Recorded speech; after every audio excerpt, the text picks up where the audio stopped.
Okay, as the chair for the committee meeting today, I'd like to call the meeting to order, please.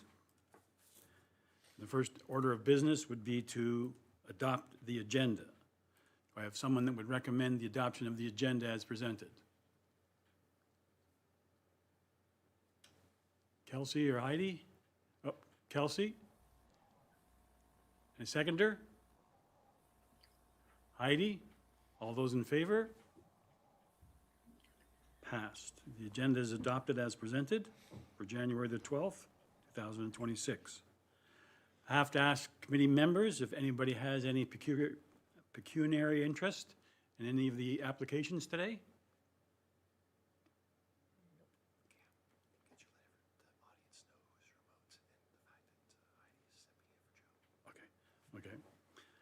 Okay, none disclosed, so everything's okay.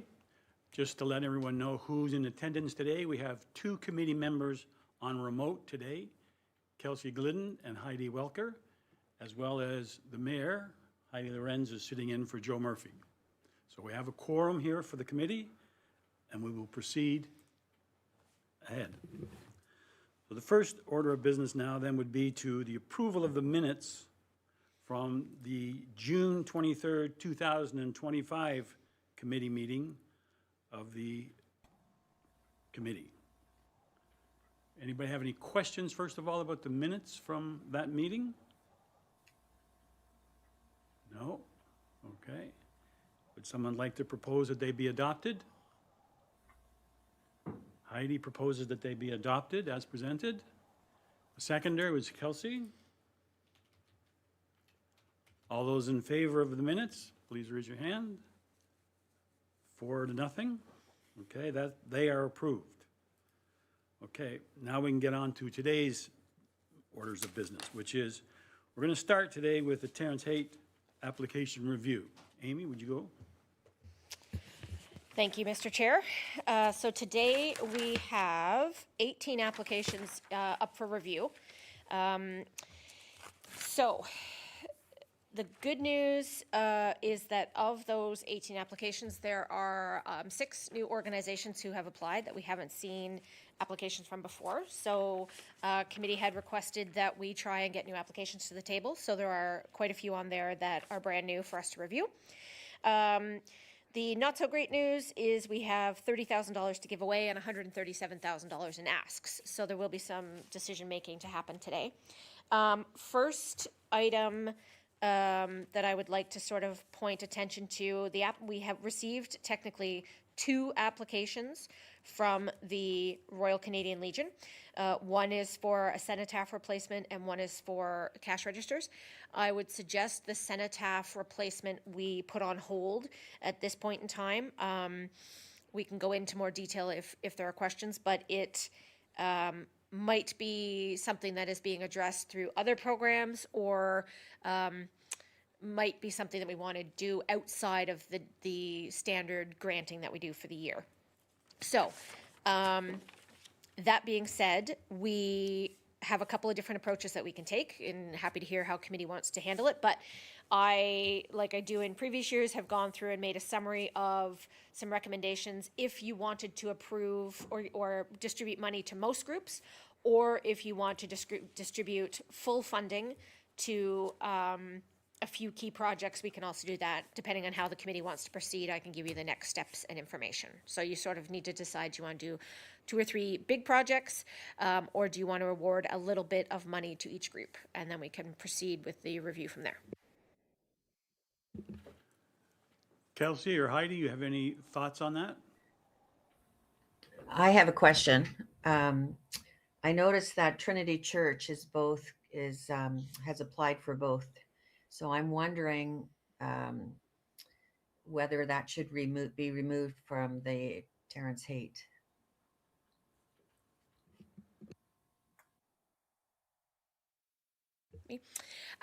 Yes. So I did not point that out just to hold back and see what the flavor of the committee was at. So yes, Trinity has applied to both CIP and to Terrence Haight.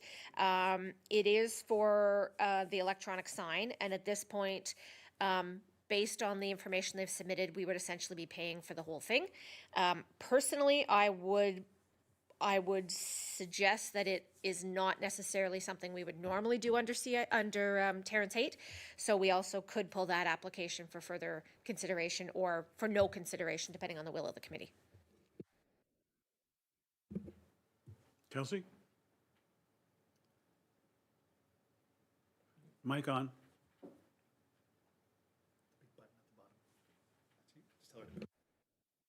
Oh, can you hear me now? Can you hear me okay? Yes, we can hear you now. Oh, perfect. Yeah, I agree that it should just be pulled.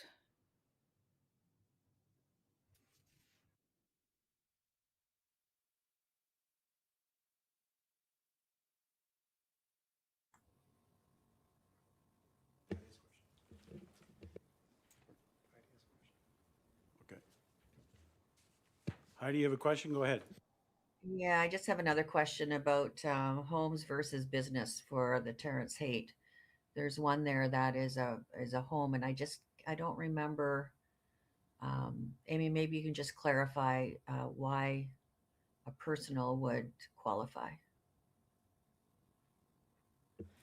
Under Terrence Haight, I don't, is there an application specific? I didn't see a residential application for Terrence Haight. I did in CIP.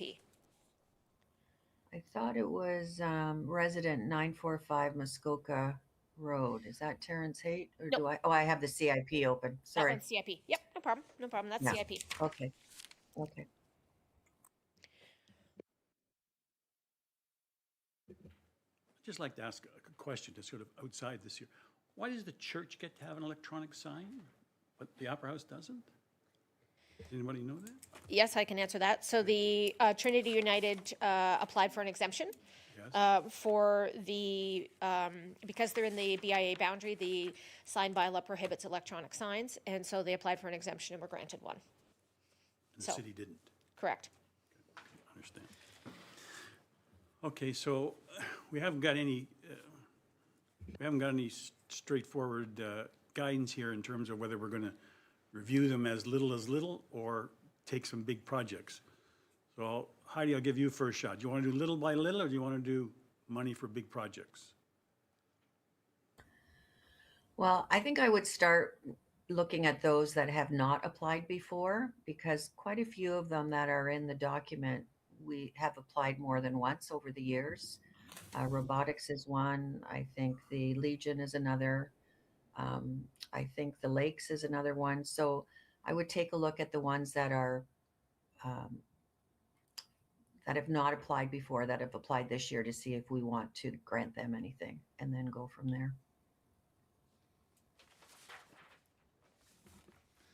Okay? In I that, agree with Heidi completely. okay? Okay. In that vein, I'll start off.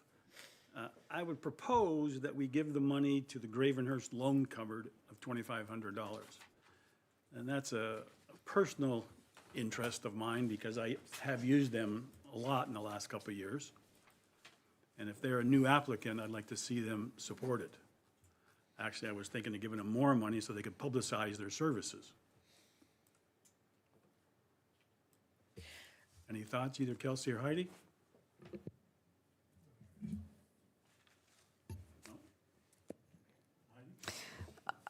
I agree with you to the point where you say, except give them more than they're asking.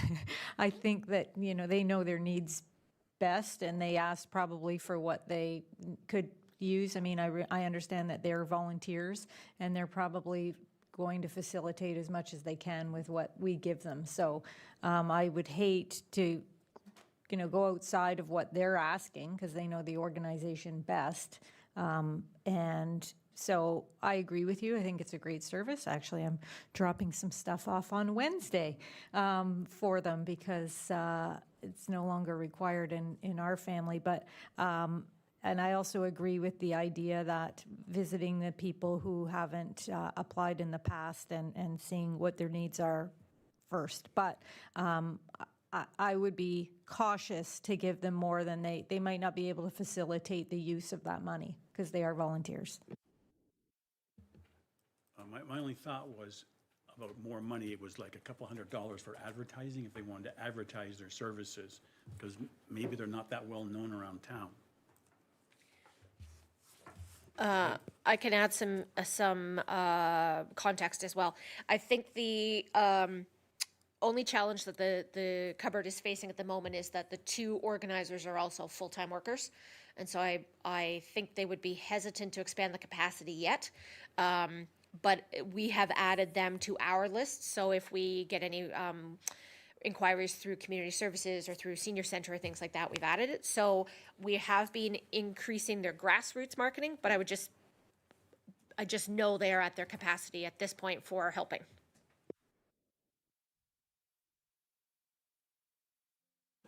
Their other problem is, it does take a while for them to get back to you.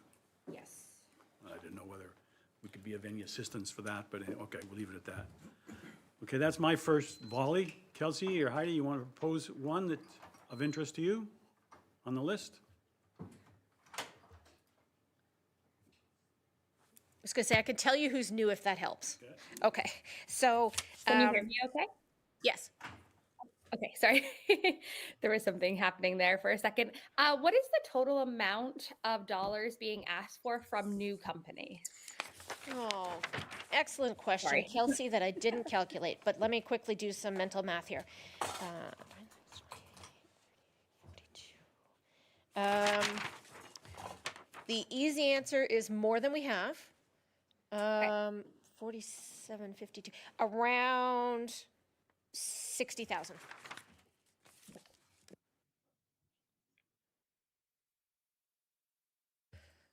So new applications that we have not seen before, we have RISE, the Resource Center for Independent Living, the Loan Cupboard, which we've already addressed, the District Kennel Club, the Big Brothers Big Sisters of Aurelia and District, the Gravenhurst Imagination Library, Mind Aid, and the Literacy Society are all new asks to us.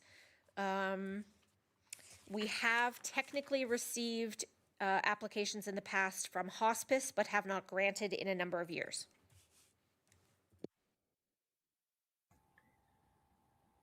Could I have a little bit of an explanation then about the Resource Center for Independent Living? I mean, that's 26,000 for a position.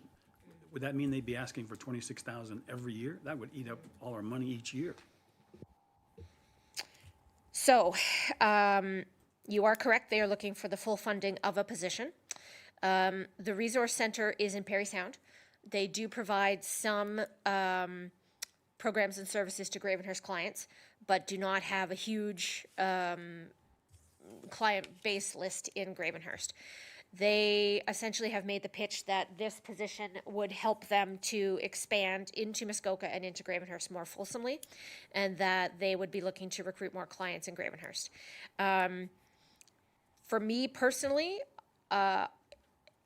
if I were to have an opinion, I would suggest that yes, this is fully operational and probably ineligible for funding in our traditional sense. And so I would think it's not completely ineligible, but we could look at it as operational instead of new programming, and as such could exclude it if the committee wanted to.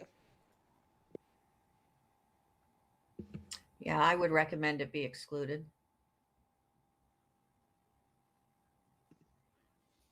Yeah, I agree with that completely.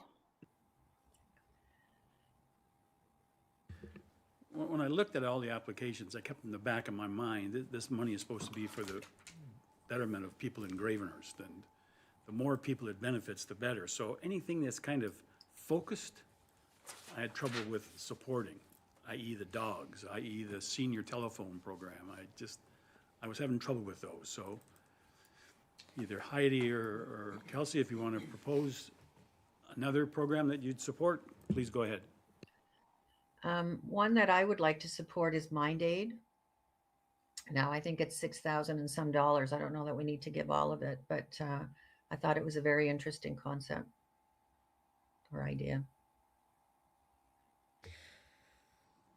So I can give you a bit more information on that one. So in the budget that they submitted, there definitely were some costs that we probably would not right out of the gate support things like insurance, licensing, registration, things like that. If we were to support the fuel costs, the maintenance costs, and the supplies for the RV that would be delivering programs, then that would be a total cost of $3,500. So we could potentially give them that much, or we can do more than that at the will of the committee and just request that it goes to more non-operational things like insurance. So minimum you could put $3,500 towards that. Maximum you could go up to the $6,000, and that is a service that is specifically to Gravenhurst. I mean, they serve other locations, but it would be Gravenhurst specific. Yeah, I'm fine with reducing it to like, 3,000, 3,500.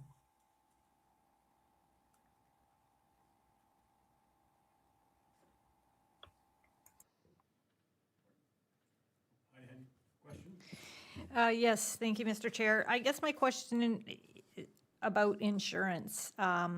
So if the town of Gravenhurst is providing the funding for insurance, is there any sort of worry that we're taking on some liability with that? I mean, that would be a concern for me, that, we're paying for their insurance directly.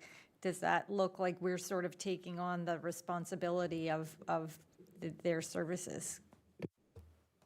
I mean, I would assume if there was a legal issue that potentially could be brought up, in the acceptance letter, we can simply say the monies are to be directed for this and then non-exclusive of, and so it's in writing that we're not supporting those operational costs. Yeah, I agree in not including insurance, and I agree with Amy that by noting that specifically. Okay. Do you want to include fuel? If you want to include fuel, that'd be another 1,000, which would be 4,500.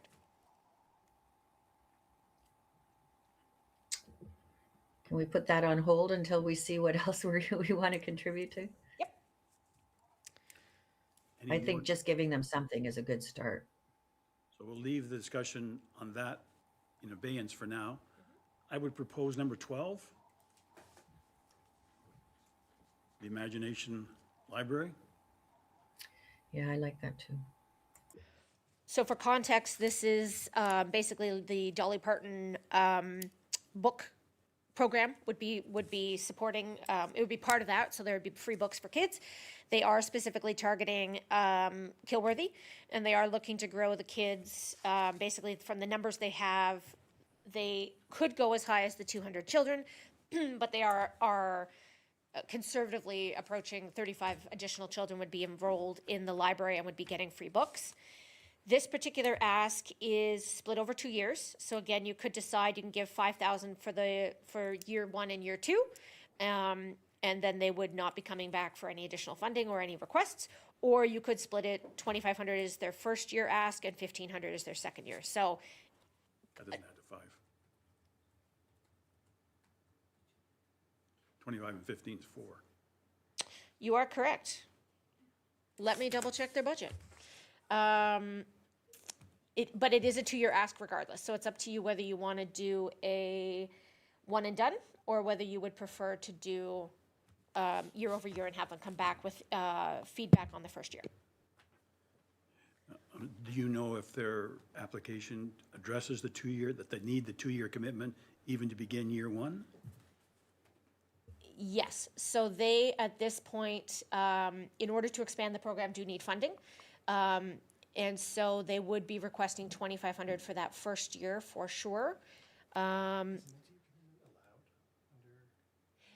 technically under Terrence Haight, there's no time limit for spending the money. So we can say this is the money we anticipate that you spend it in the 2 years that you've said, but there's no, unlike CIP where there's a time frame that you have to spend it, once we give it out, it is for the program as defined in the application. So we're not binding the other committee or the next committee next year to Correct. approve anything? Okay. 100%. Let me just look at their budget again. Imagination Library. Heidi or Kelsey, do you have any thoughts on the 1-year or 2-year commitment? I'm good either way. Again, depending on what else we're going to be contributing to, we could make that decision. But if you feel that a 2-year commitment is in order, I'd support it. Kelsey?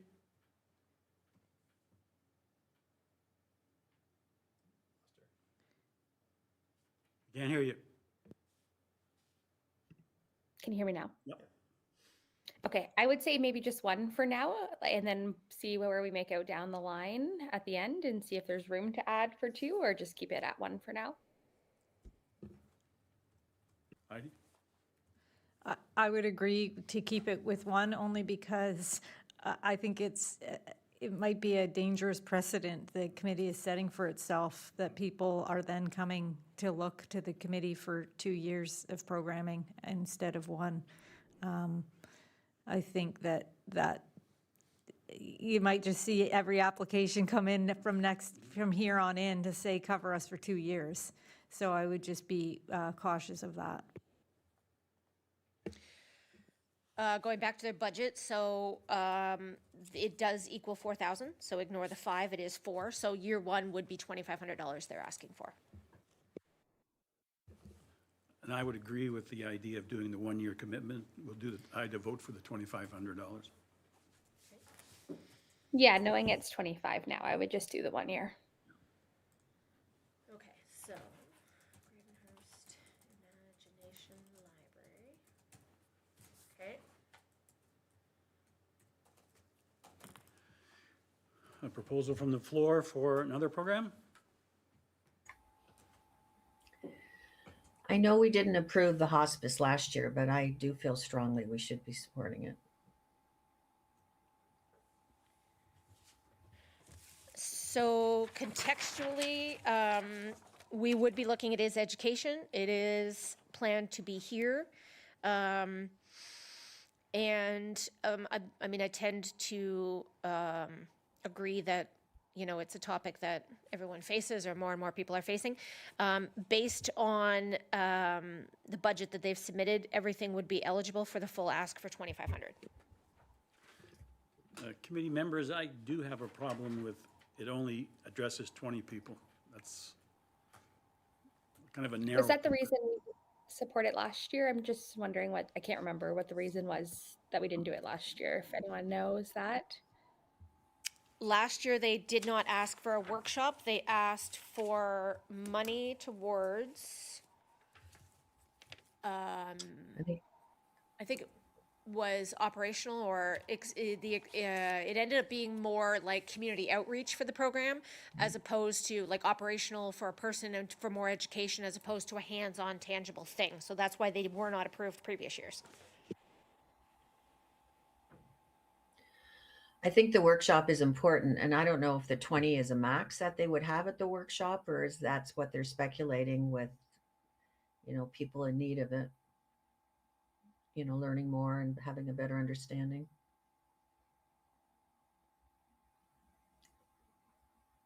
But I do feel strongly we should support it. $2,500 isn't a lot of money, and I think it's going to a very, very worthy educational cause.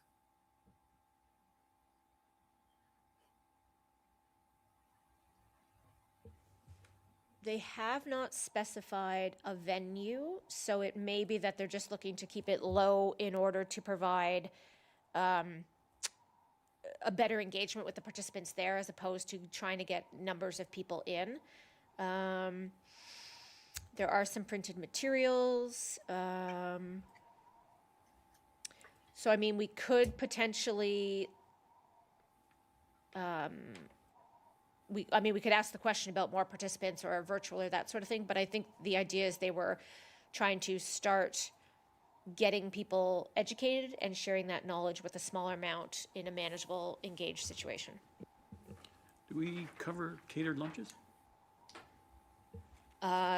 Do we cover catered lunches? Technically, if it's, because it's not, it's an add-on, it's not the prime reason people are coming, we have covered it for other workshops. In this particular instance, they're looking at a $25 per person cost for catering, and the business case is that they're looking that it will encourage engagement and reduce barriers for attendance. I think the reality is nowadays, if you don't offer free food or something, trying to get people out and engaged is rather challenging. So that's why it's in there, but we could potentially pull that out if we didn't want to fund it. It's early. How much money have we committed so far? So far, you've committed $8,500. Okay. Unless any committee member has a specific program they want to talk about, let's just slowly walk down the list and address them, the applicants, and see if there's some we definitely want to cut out now or definitely want to keep in the mix. So I'll start off and we'll just go down the list. The very first one is the Severn Bridge.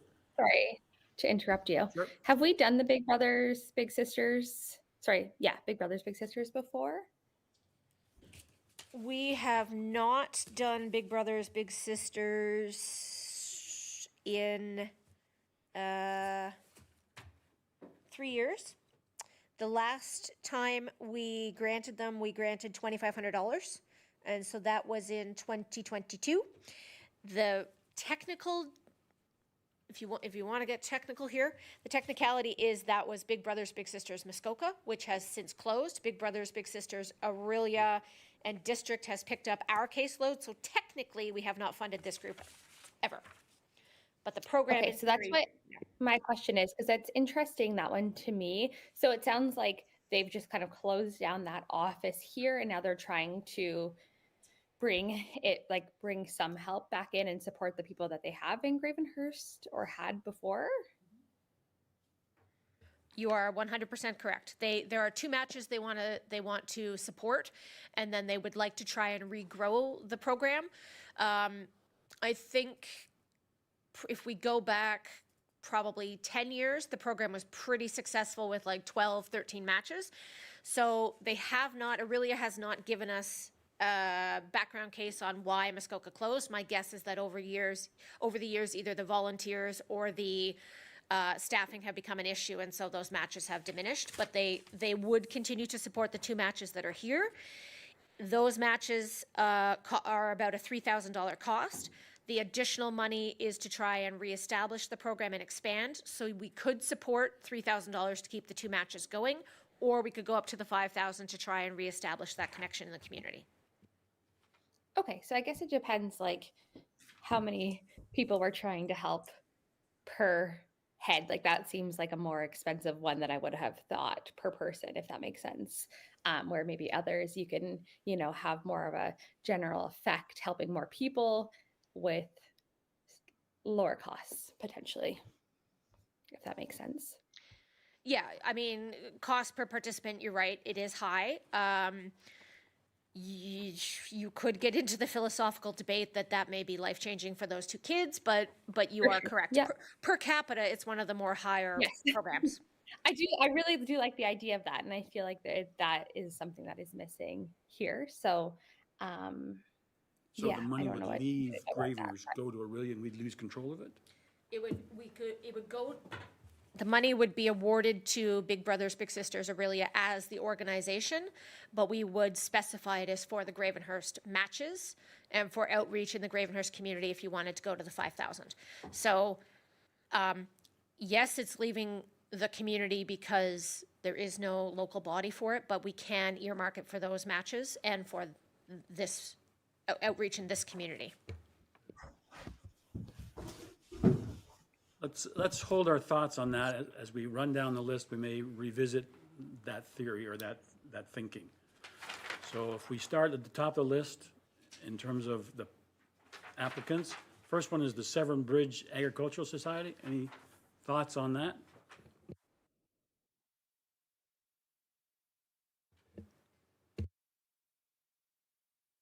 Go ahead. Thank you, Mr. Chair. I appreciate the efforts of the Severn Bridge Agricultural Society, but they've been very successful, securing funds over the last several years, I believe, and are also eligible for money under Discover Gravenhurst, and Tourism Gravenhurst, so I know that they received quite a bit of money from that. And if the idea is to spread the wealth, I think that they have had, and everyone on this list is worthy, but I would suggest that they have benefited from town programs significantly. And so they would not be my first choice for funding. I totally agree. I agree. That was one that I was going to suggest be removed. Kelsey? Right there with you. Okay, I agree, so we can remove that one. Okay. The Safe Quiet Lakes, they've applied in the past. Did we ever give them money? You are correct, Yes. they have applied. We have not given them money for a number of years.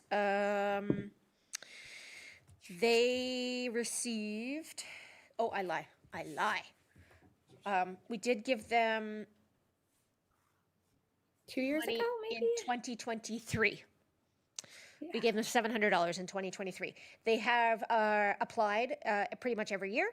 In the past, so since the inception of the program, there have been 5 applications, and we've given them a total of $2,450. Thoughts? Personally, I'm good to take them off. I think we should really be focusing on some of the newer ones. We'll come back to the hospice. We've eliminated the Resource Center. Yep. Number 5, the loan cover, we've thought that's a good one. Yep. The Kennel Club, number 6. Dog lovers, come forward. So I can give you some context as well. So in their budget, they had some facility upgrades, they had some programming, they had some marketing and so on and so forth. So if you didn't want to deal with the building, which is fair, they were looking to basically resurface the parking lot. If we were to pay for equipment, the facilitator, and a little bit of marketing, there would be $6,200. The equipment is $4,000 of that, give or take. The marketing is $1,000, and the facilitator is $1,200. So that would allow them to run the program. Now, pluses and minuses. Obviously, it's the Muskoka District Kennel Club, so we do bring in people, dogs, and owners from outside of Gravenhurst. However, on the flip side, we do bring in people and dogs from outside of Gravenhurst, which means they're in the community, which means maybe they are purchasing groceries, maybe they're doing other things while they're here, and we are the home of the Regional Kennel Club. So you could fund $6,200, and that would still allow them to facilitate the classes and not pay for some of the other quasi-operational costs. I guess I just have a little confusion around this one. I love dogs, obviously, in the Muskoka District Kennel Club. I have been there and it's been great, but I just don't see it as like the quintessential Terrence Haight applicant in my mind. To me, it's really more about like the residents and like really knowing we're directly affecting and improving the lives of the people in Gravenhurst. And I don't know if this one speaks to me on that level. I agree. Heidi? I think well said, Kelsey. I agree with you. I think dogs and cats and animals have a great impact on people's lives. And if this was an application, I'm not sure anybody facilitates this, but for people, of a certain economic level to have support for pet care, I think I would be more open to it because we know how much animals enrich people's lives, but I don't see this as a necessity. I would be more open to considering maybe a spay neuter clinic or something like that where it's offering people the opportunity to keep their pets, not just train them really well. But I do appreciate the impact that they do have on people, but I just don't see it as impactful as some other of these items. To me, I view that one more as like a CIP type of thing, but I guess it's just that they're not within the boundaries of CIP is what the problem would be with that, correct?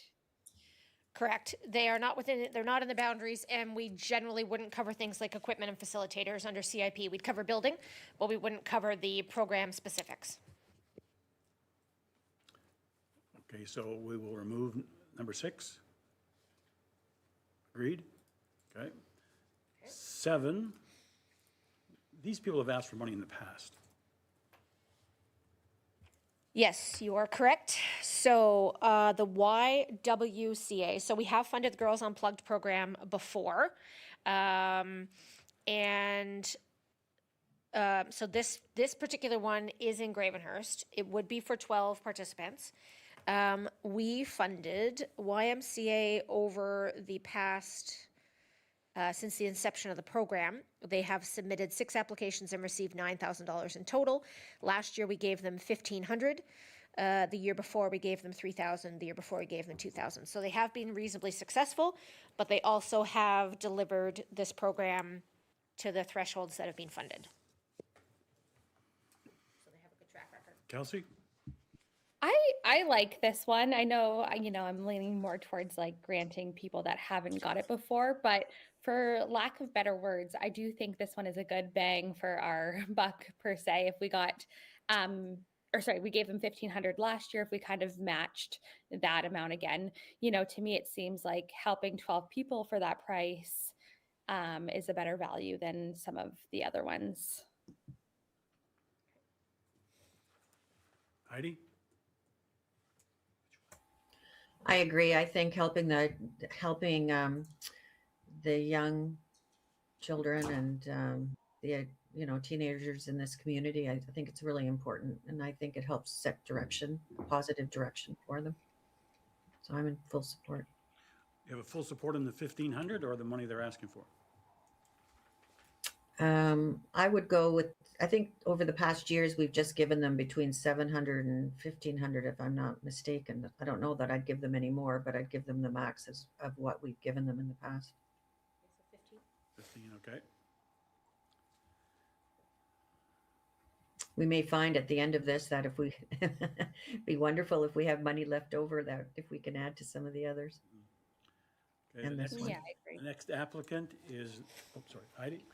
Yes, thank you. I would say maybe give them the 1,800. I don't know what it is that they would have to be removing from the program, but I mean, we're leaving a gap there. We're saying, yes, do it, but you have a bit of a shortfall. So I just don't know what their plans would be to make up that shortfall, if they're going to cut it down one kid or if they're going to. So I would say it would be my suggestion that we do it the opposite way, is fund the whole thing, and then if we find somewhere else is $300 short, then we come back and look at that. That's just my thought on it, because I agree that it's a good bang for the buck and very impactful. Yeah, Do that you have sounds any good to me. breakdown? Do I have any breakdown? No, essentially, to the mayor's point, the program costs have incrementally increased, and so the 1,800 is what they're looking at, bare bones. It's just extra cost to materials, supplies, things like that. So at this point, they're not padding their budget at all. Okay. Okay, we'll leave it at 1,800 for now. Okay. I'm going to revisit that one. Number 8 is the robotics group. So the robotics group have obviously been funded in the past. As per usual, they've requested not a higher amount than they need, but they've requested a higher amount. They're happy to receive any funding. When we look at their budget, the line item that probably makes sense to fund would be parts, which is a $2,000 cost.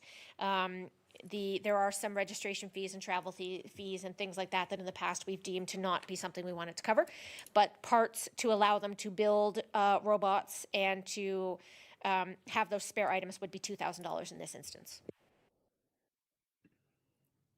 Amy, do you know how many people are in that program?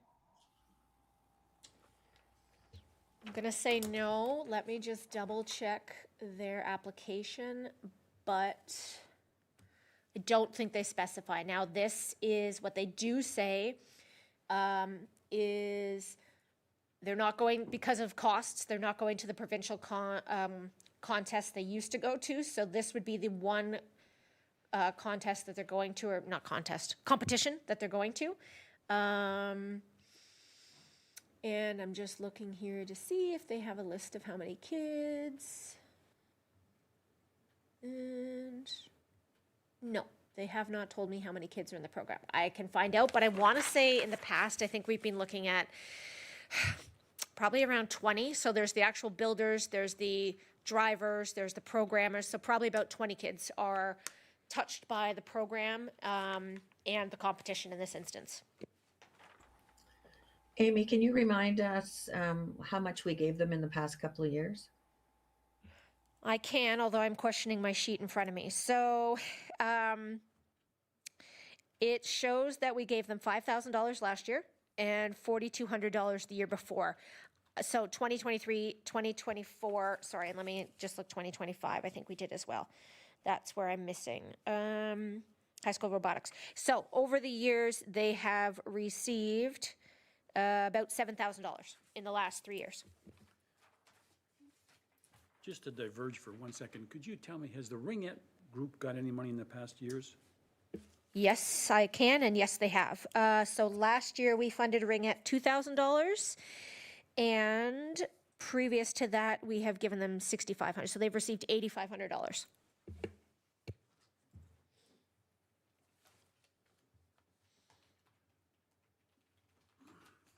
Go ahead, Heidi. I Yes. feel like I'm okay with covering a portion of the cost of each one, but not the full amount. Heidi? Yeah, I'm a big fan of the robotics.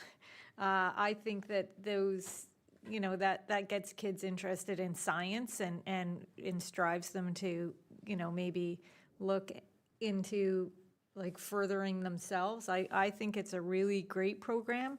I mean, everything is a great program.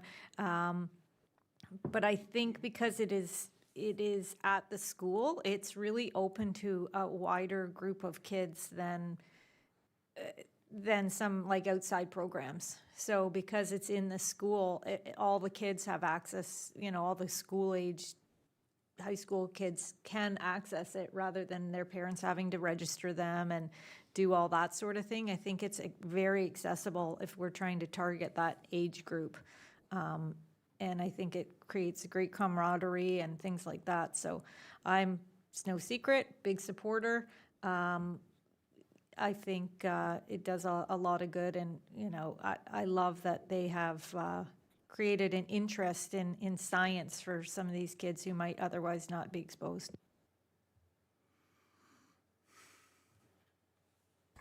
I agree with that. I also, even with the Ringette, I think anything that keeps kids busy and keeps them active, I think plays a more positive role as they get older in their lives.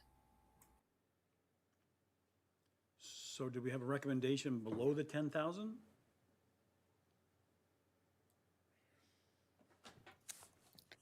If it helps, I can tell you that last year, the actuals that they spent on parts was $4,378.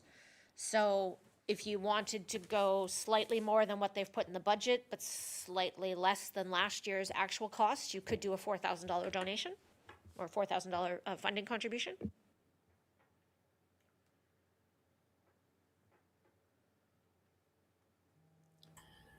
Heidi? Amy, I'm curious why they're not going to the provincials. Are they not going because they don't have the funding to go, or are they not going because they didn't qualify? Has to do with enrollment and funding. So it looks like the registration fees for last year were over $9,000 for just the registration, and then there was accommodation on top of that for another $4,000. And so the base statement they've said is due to rising costs and costs associated with that, they have decided not to compete in provincial competitions, which will decrease travel, hotel, and meals expense. And they have struggled with other community donations. So knowing that they were going to have a shortfall, they made that choice. Yeah, I remember last year they had said that they were going to try and reach out to the community to get some additional funding so that they could go to the provincials. But to your point, I guess that didn't happen. So I was just curious more than anything. Yeah, let me go here. But if you don't go 1 year, you can always go the next year. Is that true? As long as you qualify and sort of stay on the radar, yes. When I look at, so it looks like they have tried to do, they've done car wash fundraising, they've done trivia nights as a fundraiser. They've got 1, 2, 3, 4, 5, 6 community donors, not huge amounts of money, but they do have 6 community donors. It's fair to say the Terrence Haight funding, at least in last year, was the highest donation of $2,100. So they are trying to fundraise. I think they probably have run into the challenge that many have, and that most community businesses that would sponsor are finding operational costs have increased, and so they're donating less.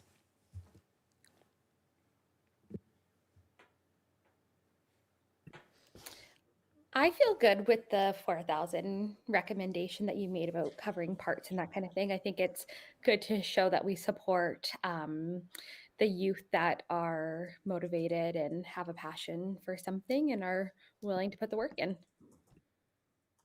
Okay. Okay, put it down for 4. Okay.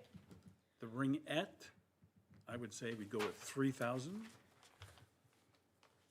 think that's what we gave in the past. Ringette, so if you were to cover equipment and jerseys and a little bit more, then you'd be hitting around that $3,000 mark.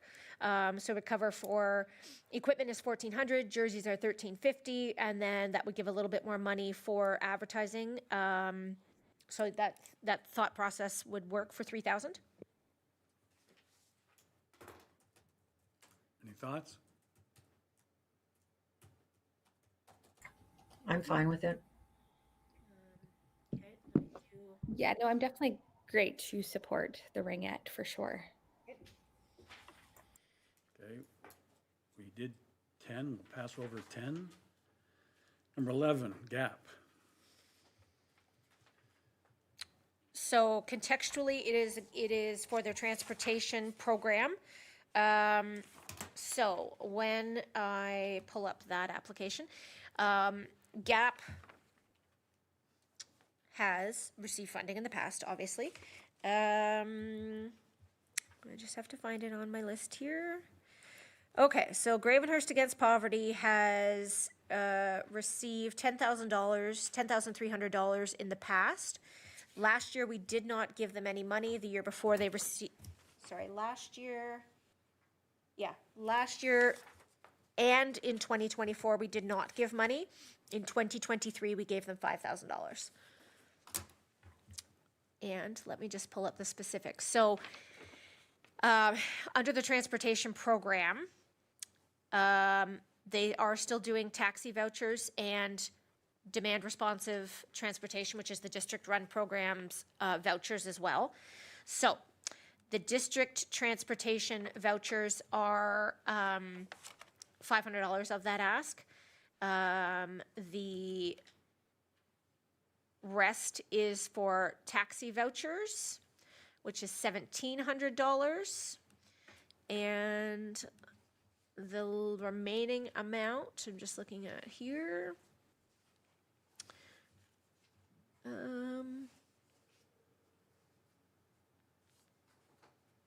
Yep, the remaining amount, they're looking to just continue to grow the program and expand it.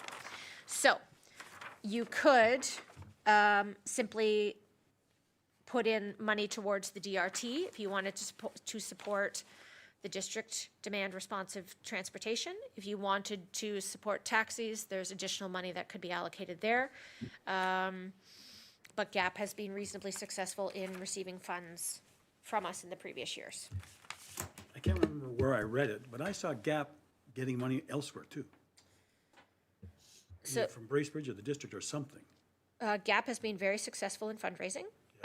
They also do the coldest night of the year each year, and so that's a primary fundraising. The financials that were submitted do show a significant surplus, and do show, so overall, they report that the transportation program costs them $19,000 a year, but they do show a reasonably healthy surplus in their financials. Yes. I remember this always being a discussion in past years because everyone obviously loves GAP. I'm very thankful to have that program in our community because it's so well known and successful now.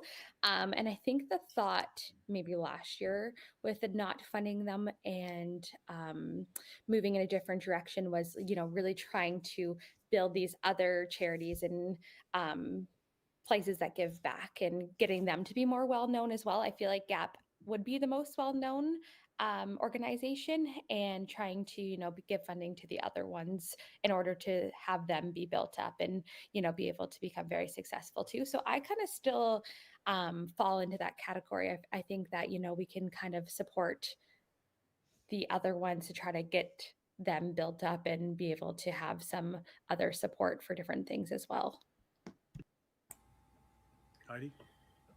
Yeah, I agree with Kelsey. I remember last year it was quite the discussion. We went on about it for quite a long time, and when it was all said and done, it was that they do have quite a surplus. That perhaps, the money for Terrence Hate should go to those organizations that do not have that type of surplus and do need the funding to be able to grow their organization. You have any thought? No? Let's remove them from the consideration list. Or Heidi? Thank you. I guess what I would say is that the transportation is an issue. I think, the town has put some great effort into this, and this is a district program, which is wildly successful. And so I would see the transportation portion of this supporting the DRT as a, I would consider that portion. I mean, let's go through the list and see where we're at. Because GAP obviously is they're a big, successful group. There's no doubt about it. However, I think that we need to recognize what they do and support them in some way. And the DRT transportation, I think, is a good fit there because we are trying to expand that. It is successful, and any sort of success of people using it, I think, is a success overall. So those are my thoughts. I only make them because you said we're going to remove it from the list, but I wouldn't mind seeing a tally at where we're at, and by the time we get back down to the bottom of the list, I'm not sure I want to see it removed. But it's up to the group and a majority rules, so. Excuse me, how much was the DRT? Yeah. $500 is for the DRT. So 100 trips. Nope. It's $5 a trip. Yep, sure, yeah. Now, you could, if you wanted,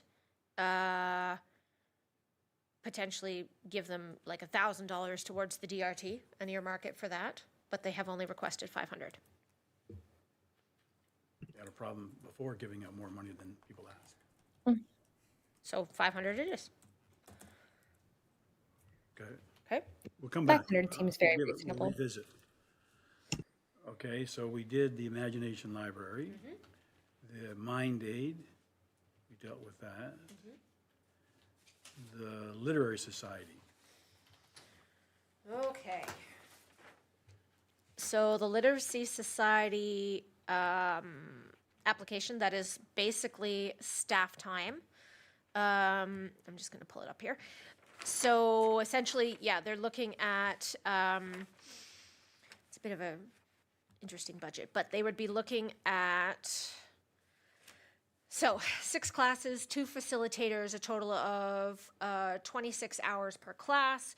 So basically, in order to pay for that person to come through, you'd be looking at $4,680, and then a bit of an additional money for program development. So that would be like pulling it together, advertising it, facilitating it. So the two amounts come in at $55,012, and they have requested 55. So overall, you'd have 36 individuals that would come through the class. That's what I can tell you. So to see if this program would be of interest, we could cut it in half? In theory, you could ask, we could support one class. So we could definitely do, we could do $2,500 or $3,000 and then ask for, they'd have to do a final report based on that. I mean, personally, I can say that there are some other programs running for seniors and telephones. I also know how many hours I spend on the phone with my own mother navigating her smartphone. So I think there is a need for it, but we could do half to try and pilot it for them, but not the full amount. Heidi? Thank you. Where does the Literacy Society of South Muskoka get their funding? I don't know it really much, I mean, to my fault. I don't know much about them. So can you just give me a bit of background as to, because they have a pretty high profile spot, you know, right before the train tracks there. And so I'm just wondering, where do they get their funding? What is their mandate? I don't know enough about them. Thank you. So it's fair to say that their funding is a mixed bag. They do have some provincial funding that comes down, and then they do fundraise a fair amount for program type funding. So, for example, like Ontario Trillium Foundation or private donors, that kind of thing is basically where most of their funding comes from. They currently are offering, let's just see here. So they currently offer multi-generational programs. So they've got computer programs, they've got training programs for getting ready for your first job or getting ready for retraining. They do have some programs for basic literacy. They do some numeracy programs as well. So if you're struggling with the numbers side of programming. They also work with Employment Ontario, so they offer some support skills for people looking to retrain or to get those accreditations. They actually also offer G1 preparation. So if you're looking to get your driver's license, they will also support you with that. They have, let's just see here, 3 staff members. So they have basically a student tutor, 2 student tutors, and then a program manager. And then they are run by a board of directors. So by and large, they're your standard not-for-profit that pretty much beats the bushes everywhere they can to get funding. They do own the building that they're in, so there's a little bit less operational cost there. But generally speaking, they partner with the province and the feds through a variety of applicable grants.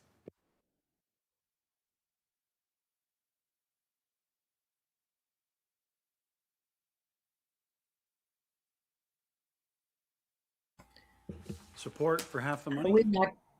We've not funded them before, have we? I think this is a new one, isn't it? Good question.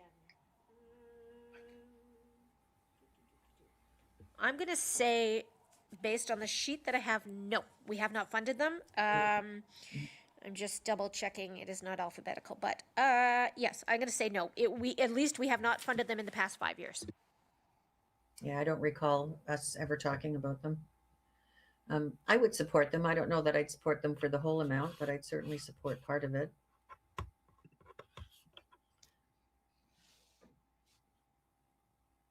I agree with that.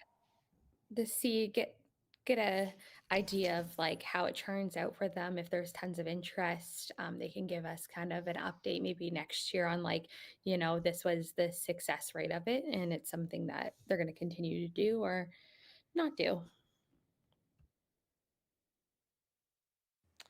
Okay, so 27.5. Okay.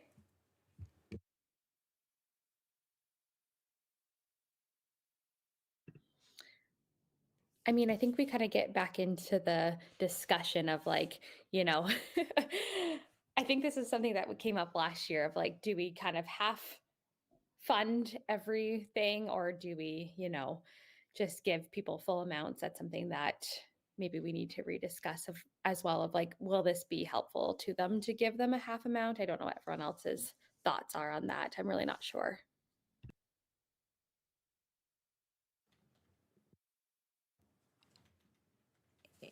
I was wondering, Amy, if you could give us, I think that's the list, if you could give us where we're at as far as numbers go. Oh, okay. Oh, I thought we took it out, yeah.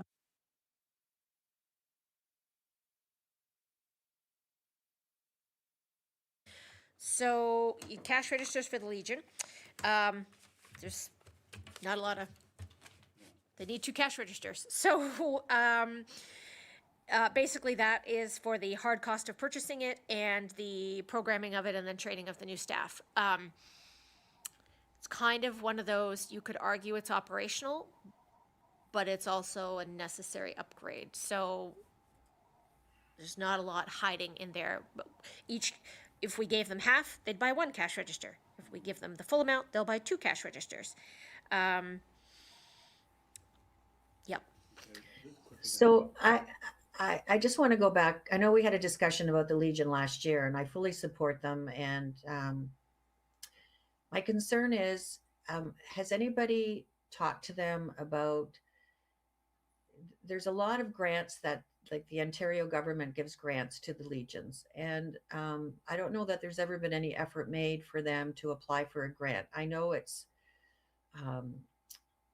you need, it's very specified that you need somebody that knows how to do grants. I don't know if the town of Gravenhurst would be able to help them or whatever, but I'm just concerned that, we're giving them money every year, and they should also be applying to the Ontario government for operational grants and grants that they need to function properly. I think last year we did some windows and a walkway or something. So I just want to raise that again, that it would be great if we somehow could talk to them about other places that they could go to apply for grants, not just the Terrence Haight. I would think that this might be a federal program as opposed to provincial. Legions wouldn't come under the province, would they? No, I think they So do come. Sorry, Amy. yeah, no, I was going to say technically they're both. They are eligible to apply through the province for things like Ontario Trillium Foundation or Ontario infrastructure programs and things like that. So they definitely can apply to both.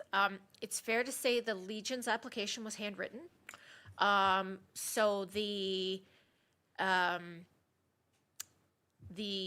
ability to fill out grants for sure does not seem to be demonstrated at this point in time. So yeah, we honestly, we have had conversations with them about trying to find funding of other sources beyond Terrence Haight. I think they have continued to apply because the program exists and the application process is reasonably easy. Last year, we did fund them for upgrade to doors. We only gave them $1,700 last year. The year before was more money. They did the bigger upgrade the year before. And so that was $15,500 is what we gave them in 2024.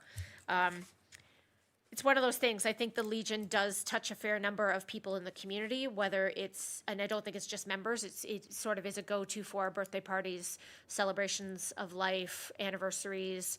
But it's fair to say that they are struggling. So I think any contribution would be a good contribution, but they do need to look at succession planning and how they will go forward in the future for sure.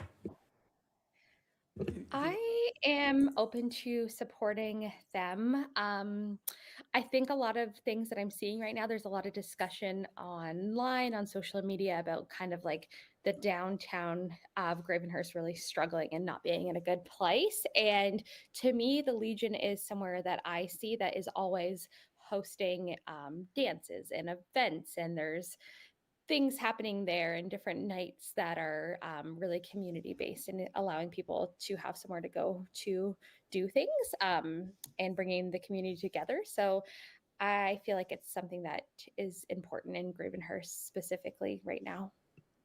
If I could ask, though, is this their most pressing need, new cash registers? I mean, they're asking for this money, they're not asking for anything other than these blinds.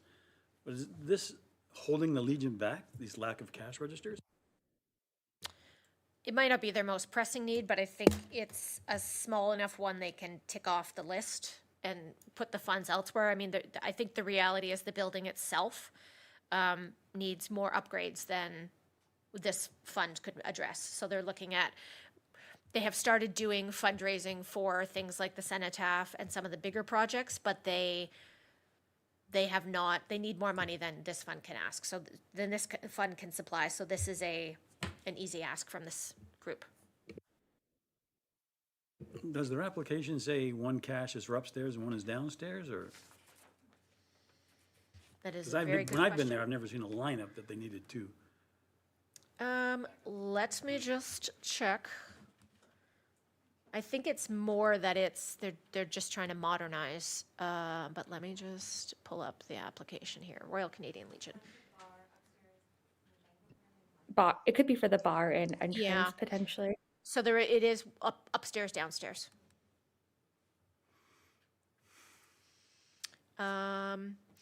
So the current ones are old, difficult to get parts for, and we need two, one for the bar upstairs and one in the banquet room and one for the lounge downstairs. They are a must for us to continue doing business with. The cash registers are the only way to continue to keep track of money when it comes in. Heidi? I've got a quick question, and I don't know if Ms. Taylor would be able to answer it. Are they going to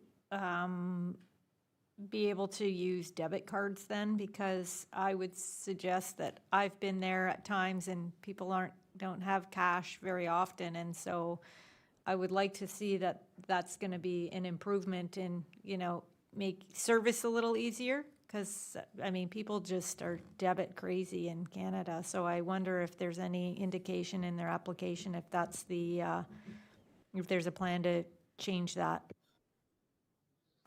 That is a really good question because I noticed that whenever I've gone there, you have to have cash as well. And I mean, I think it's very simple to access now, even like, if you go to a farmer's market or something, oftentimes you can tap your phone to like a little brick or a phone of sorts that allows you to pay debit or credit. So that is an interesting question, Heidi.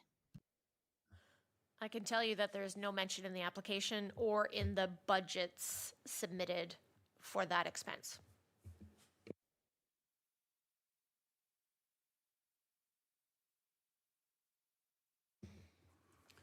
Comments on two caches or one cache, or should we do a summary of where we're at first?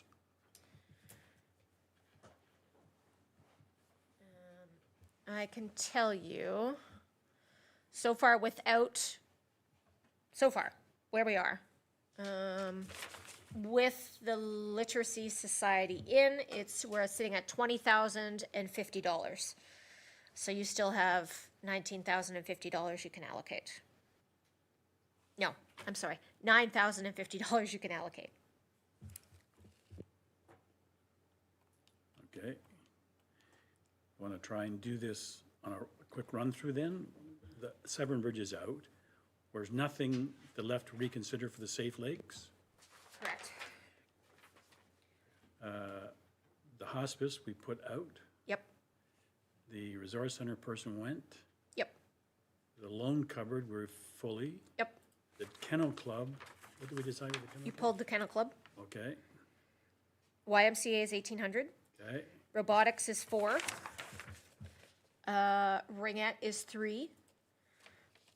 Big Brothers, Big Sisters, hang on, I just gotta pull the other one up.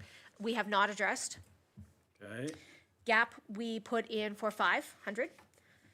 Imagination Library is in for 2,500. Mind Aid is currently sitting at 3,500. Literacy Society is currently sitting at 2,750.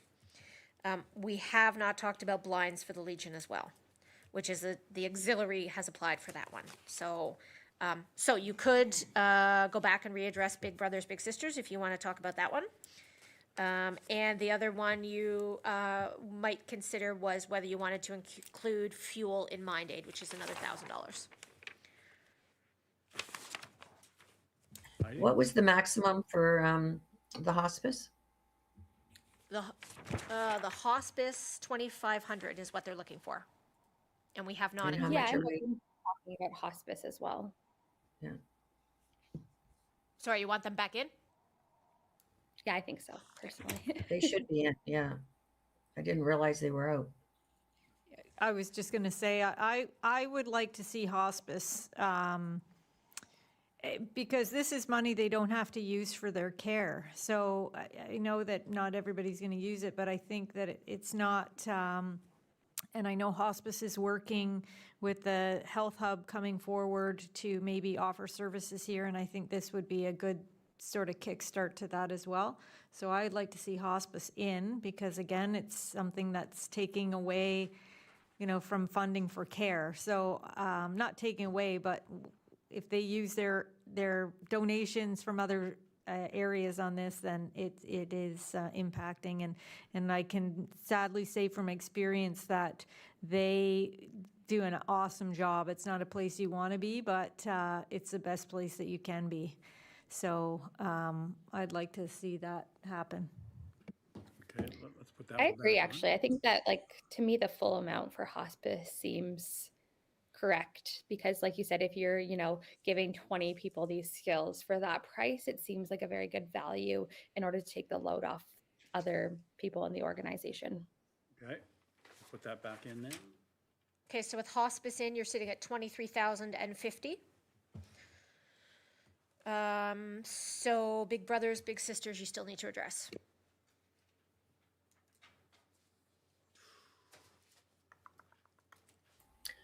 Again, I think that is an organization that is really trying to help communities and with children that are struggling. So I would certainly support it. Yeah, I agree with supporting it as well. I always remember hearing about it, really hearing how impactful it is to people. And I think that if that's something that we can get back into Gravenhurst, it would be beneficial for sure. I don't know what what amount we should be looking at, but definitely giving them some kind of support in order to facilitate getting back into Gravenhurst in a bigger way. So they've asked for 5. What are you recommending?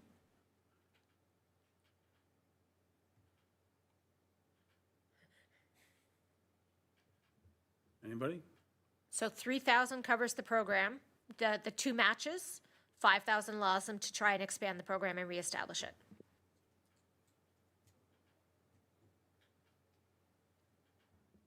Thoughts? I would say it would be my opinion. I mean, if we're looking at supporting the kids, that's great. But I think the idea is to expand the program as well. So I think it's got to be the full thing, because I think that's part of the plan is to expand it. I mean, to me, yes, of course, we want to help the 2 that are in it, but I think the idea is to do the outreach to have more people join. So I think this is one where you got to go all in. Because the other programs that we're talking about giving partial to are well established in the community. They're well known. So that's my thoughts. Yeah, I agree with that. I think it's important to get this one back into Gravenhurst again. So what's our update now? So with I agree. With the full 5,000 in, you're sitting at 28,050. So you still have $2,000, well, $1,950 to play with. Heidi? So with that, then, could I just ask that maybe we fund one cash register and then just top up the donation to GAP for the extra couple, DRT trips? Because that's $5 each. So if we were to do that, so half the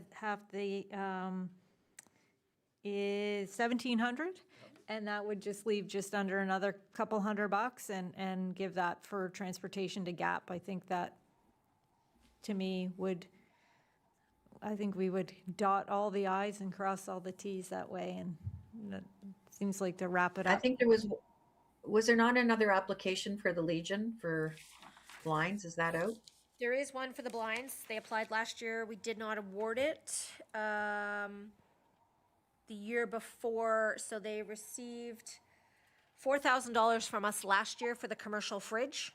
They had asked for the fridge and the blinds. We funded the fridge and not the blinds. So they've just reapplied again. And- We did some doors there once. That was, so this is the auxiliary. Yeah.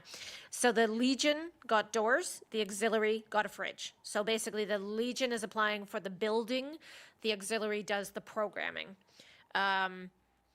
So we passed on the blinds once before. We could pass again. It's a nice to have, but I don't believe it's a must have at this point. So if you put in 1,700 for the cash register and the remaining 250 for Gap, then you've reached your $30,000. I agree. The blinds are not a necessity. I'm I comfortable. agree too.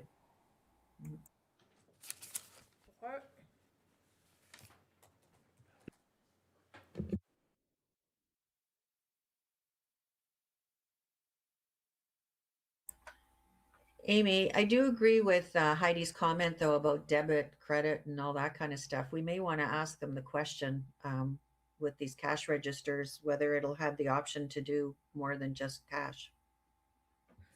We can certainly put that into the acceptance letter and then have the follow-up. And I mean, we could even encourage them if they needed a Square system or point of sale systems, that would be something we would entertain as funding in future years.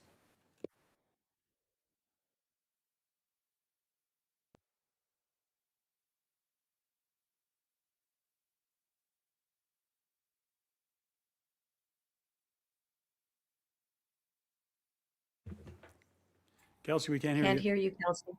Can't hear you. Oh, can you hear me now? I just briefly looked it up, and yes, you can buy the Square terminal credit card, debit card machine for $400. So for me, it seems like that's something that would be very beneficial to recommend to them because, you're going to get your use out of it with, being in 2026. Not many people carry cash.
Just been informed that we're only allowed the space until 11 o'clock, and we have 12 applications under the CIP. You never told us how much money we have for CIP? I have not yet. So you have $122,000 in requests, and we have $115,000 to approve.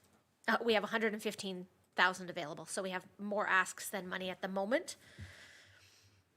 But we also have $170,000 in committed funding that has not been spent, so some of that will be coming back to us. I'd like to address the committee for a second. Last year, we did the same thing. We had more money than asks, and we just approved everything. I don't want to get into that cycle of just, because we got more money, approving stuff. So I hate to say it, but maybe we should break it here and come back for the CIP.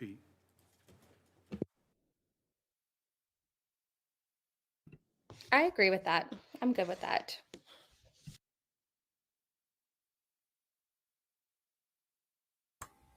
When you say break it here and come back with the CIP, you mean another meeting or are you? Hold on a second. I have a meeting at 11, but that doesn't mean anything. I can push it. Nothing's booked in the chambers after this, so.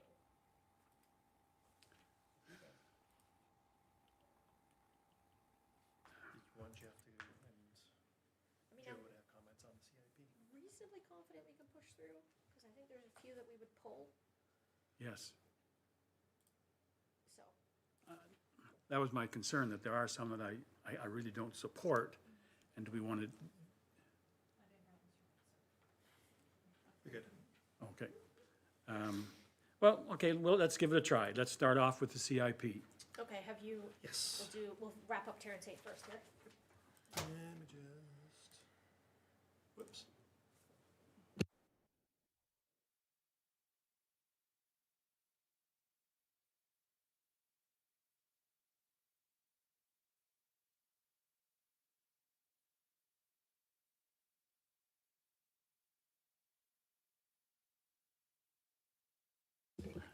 Okay, committee, as you can see on the screen here, this is what our discussions have led to this morning. So I need someone to make the motion that this is what we are approving to spend for the Terrence 8 committee. Okay, I have Heidi Welker proposes it. Kelsey's the seconder. All those in favor? Approved.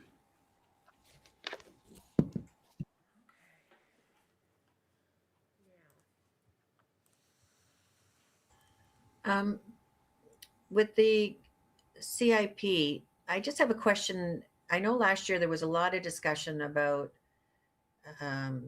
personal versus companies. And I know I started off talking about that, but I wonder if we can just have a brief discussion. Are we still in agreement that we want homes to qualify for CIP, or are we going to, I guess, Amy, we can't, if we did decide to change it, we can't really change it without a resolution, correct? So the current plan allows for and regulates that residential is to be included, but it doesn't mean it has to be approved. So the committee can 100% say that is not the priority that they want to focus on, and we can remove, there's a few applications. It is fair to say that two of the applications that we would class as being residential, one of them is actually a conversion into a commercial space, and one of them is a massive eyesore en route to the Bethune House. So it is on a touristic artery that we might want to consider. We also, there was, application 11 has been switched from the chart that you received. So that was a replacement of eavesdropping. So that one has been pulled based on just looking at the quotes that were submitted. We deemed it to not be something to pursue at this point, but instead we have a residential to commercial conversion. So, We lost 10? We so lost 10, but picked up another 10? we lost 11, but picked up another 11 for the exact same amount, correct. So, high level, from a staff perspective, I would suggest, based on the conversation around the table, Trinity United Church we would be removing. I would suggest that Calvary Baptist is one you probably would like to speak to. And otherwise, I would say the rest of them make sense. So you only have 2 residential properties, but as I mentioned, one is being converted into a commercial storefront. So really, there's only 1 residential property on there, which is the 180 John Street. So that's sort of high-level synopsis of what I would suggest, but happy to, if there's properties that jump out, ask away and I can give you input.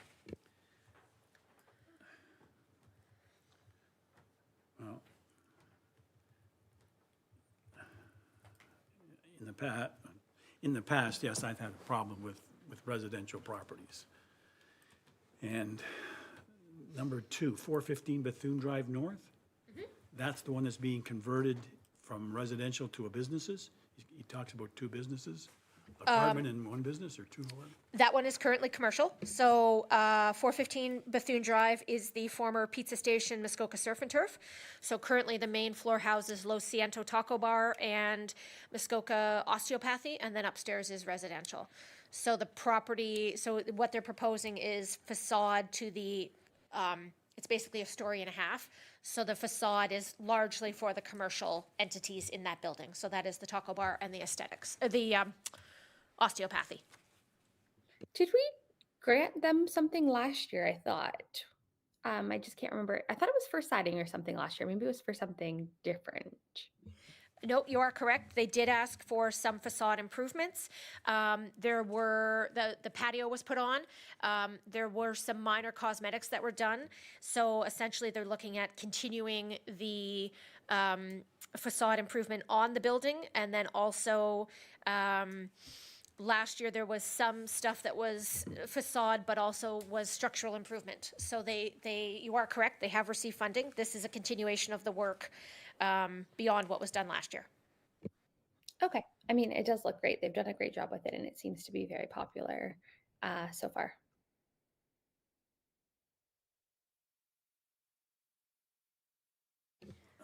I want to ask that about the one on John Street.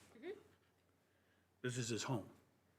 Now, part of the program, you have to put a sign in your window saying you've been supported by the town. How can you do that on a home? I mean, who would ever see that? We stick it on the front lawn. We sure do. So this particular house was purchased, so these are new owners. They've done a significant amount of work on the house. If you've driven around Gravenhurst, it is the blue house on John Street, which most people are aware of. So it is adjacent to Bunker Surveying Office, so there is commercial flow. It's basically the third house in on the street, third property in on the street, and it is kitty corner from Bethune House. So even though it's residential, it is a small ask for a reasonably high-profile street. Heidi? I would say that especially because I think it says it's from storm damage. I think you're opening a floodgate. I mean, a lot of people have paid a lot of money to have their places repaired after storm damage and had to make insurance claims and all of this. So I would wonder, why wouldn't it be covered under an insurance claim if it's storm damage? I have a concern that we might see some people saying, well, I paid for my east trough after the storm. So I think that we might be opening the floodgates for a bigger conversation here. So that would be the one. Gonna be honest, I've never really been in favor of supporting the residential improvements, especially interior ones. I mean, I realize this is an exterior, it's exterior, but because it is from storm damage, I think that is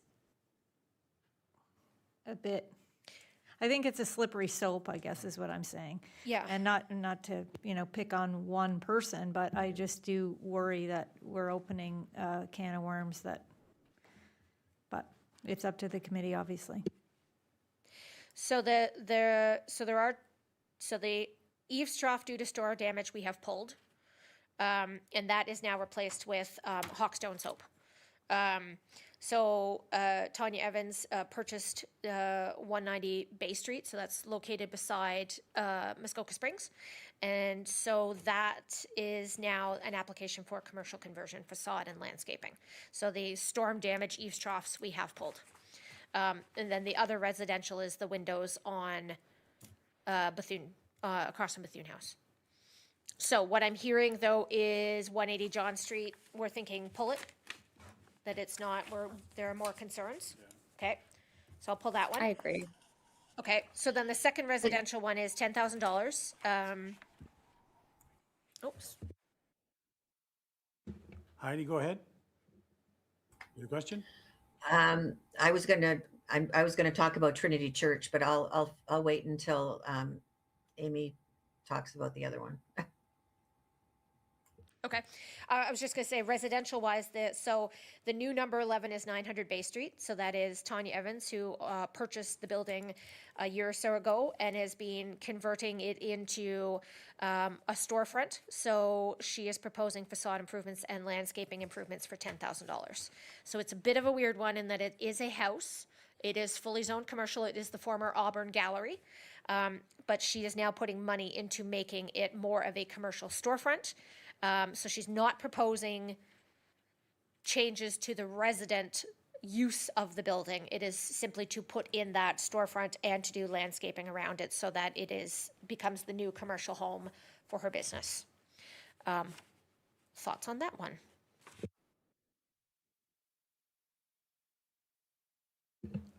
So landscaping is covered by the program? Yes, it is. Well, I would say that that has traditionally been a commercial space, and I think that they have done significant work there. And if the idea is to make it commercial and to draw the commercial business down the street, I'm not opposed to that. I think that's different than strictly residential, in my opinion. So if the idea, and it's on a scenic corridor too, which is, to me, impactful. Everybody, we talk about, what we want the town to look like how do we shape the town, and I think that's a way to do it, and so.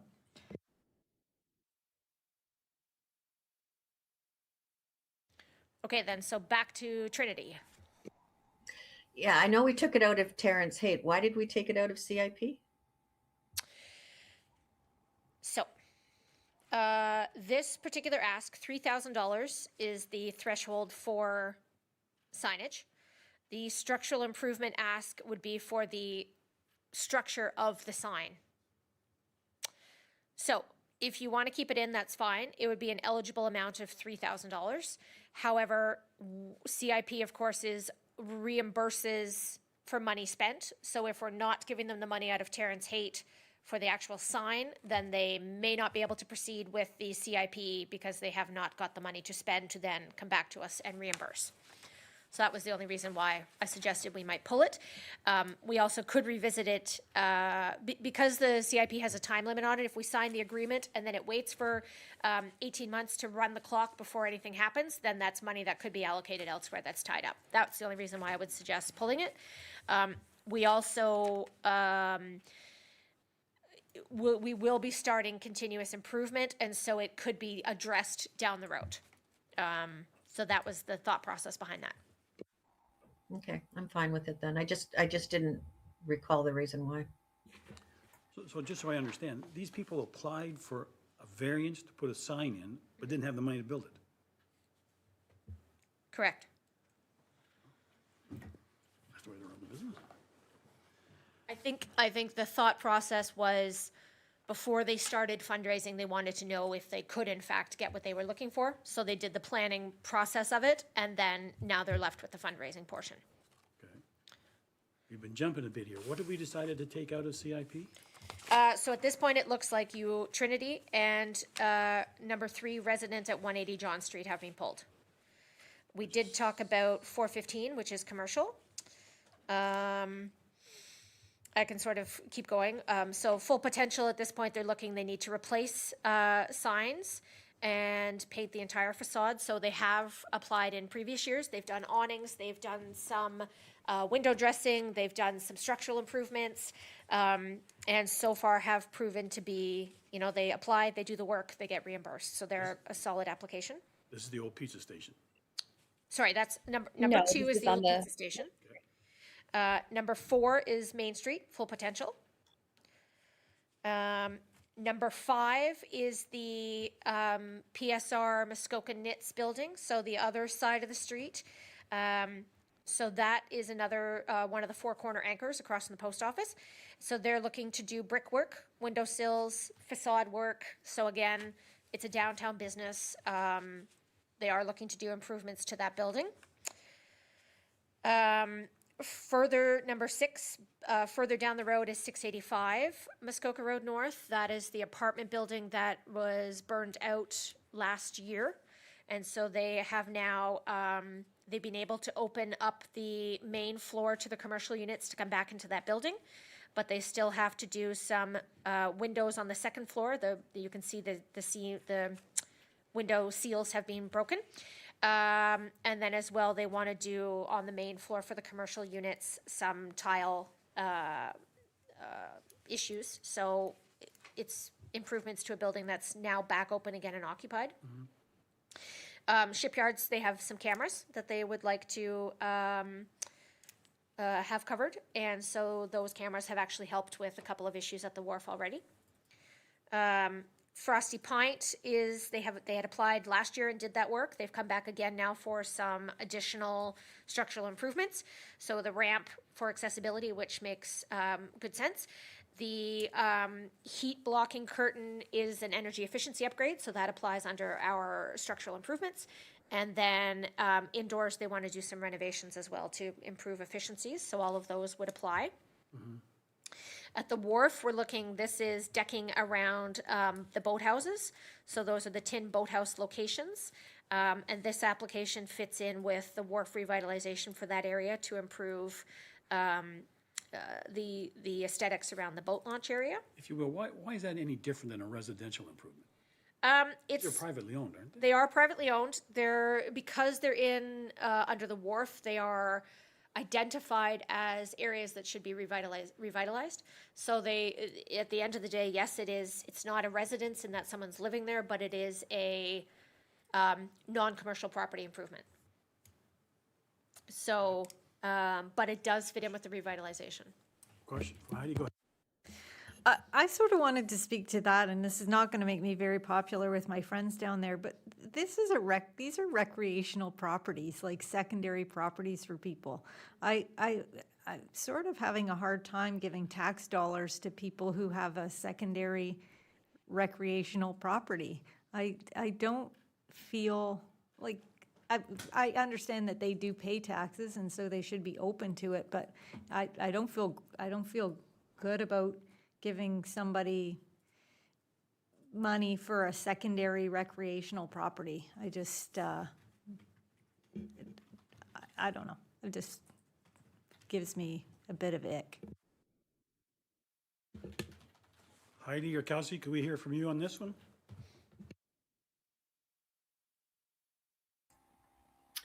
I'm pretty much mute. I didn't realize it was a secondary property. I don't think I read that anywhere.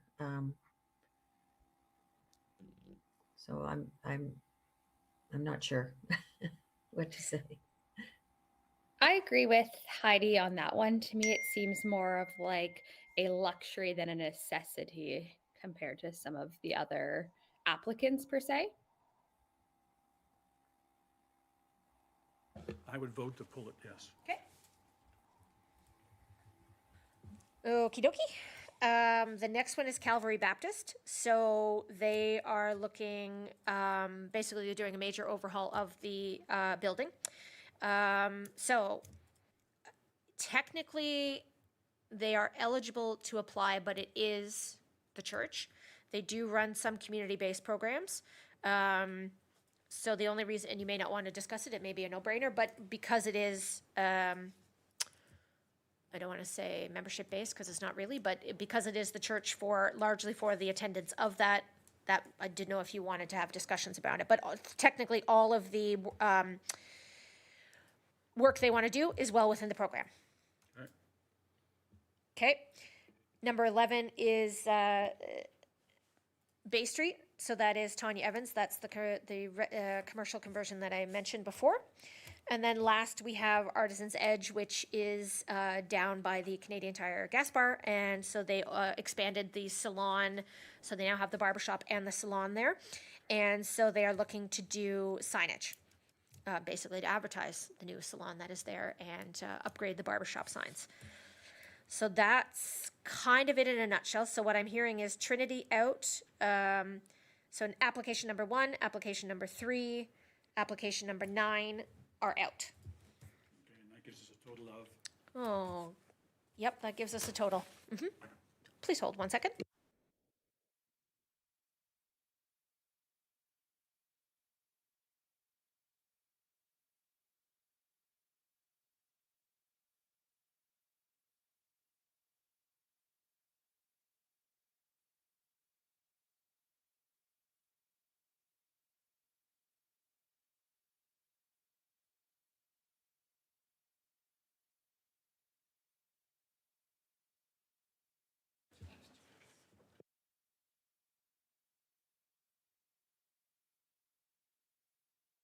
So the new value is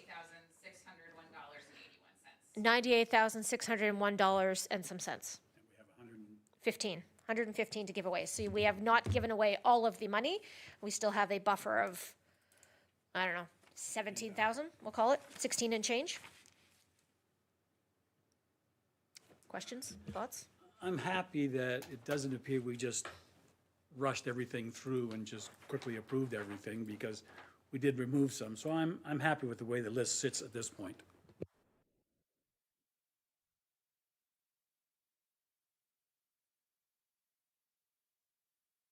Application values and the Need categories. a moment to fill in the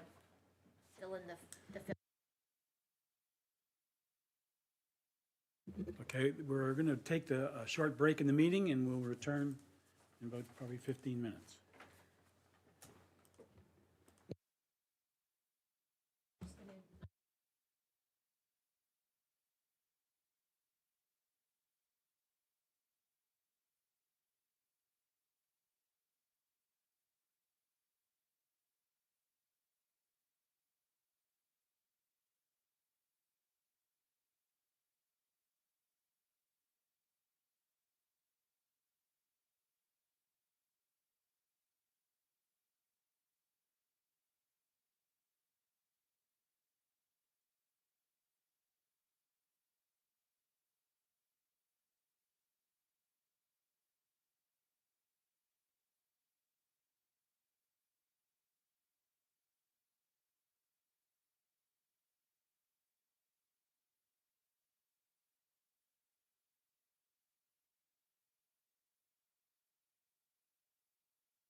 Kelsey, we need you back.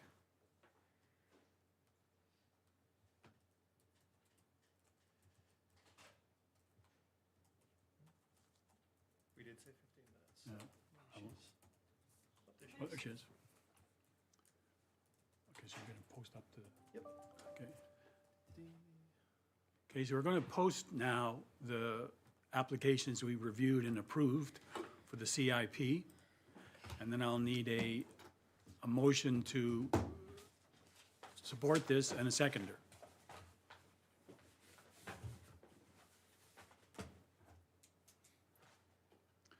Can I have a motion for the recommendations? Heidi, I'll support it. Mhm. Okay. Motion? seconder?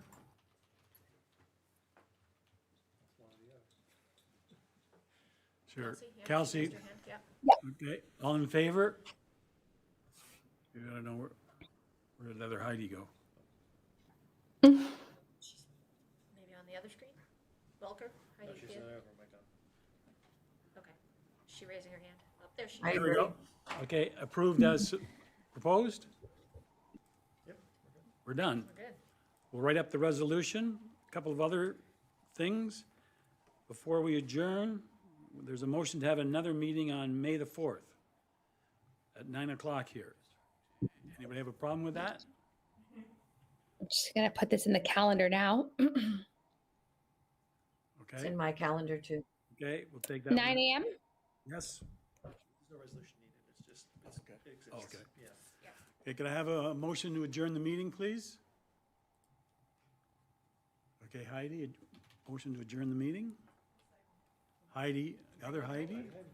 Heidi, seconded, all in favor? Yes. We're done, we're finished, Job committee. we're gone. Thank you for all your help today, appreciate it. Thank you. Great meeting. Thank you. Sorry for being late. Have a good day.